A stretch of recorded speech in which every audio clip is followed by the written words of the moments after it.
એટલું યાદ રાખવું કે માંસ મટન જે ઘરમાં બનતું હોય એ ઘરમાં એ ચૂલા પર કુળદેવીનું નિવેદ જે કરતા હશે એનું નિવેદ ક્યારેય પહોંચવાનું નથી ને જે ઘરમાં જે ચૂલા પર માતાજીના નિવેદ બનાવવા માટે જે ચૂલો ઉપયોગ થતો હોય જે વાસણ ઉપયોગ થતો હોય એ જ વાસણમાં તમે જો તમારી કુળદેવીના ચોખા મૂકી અને નિવેદ બનાવશો તો એ નિવેદ આમ કરી ધુમાડા કરી આલ્યું માતાજીને ધરાયું તો ચામુંડ માતા હશે કે મહાકાળી હશે કે અંબે હશે કે હરસિદ્ધિ હશે કે ખોડિયાર હશે કે આશાપુરા હશે એ ઘેર રહેવાની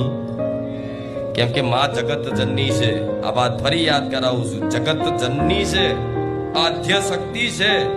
એટલે જગત જનની એટલે આખા જગતની માં છે જો આખા જગતની માં હોય અને તમારા ઘેર એ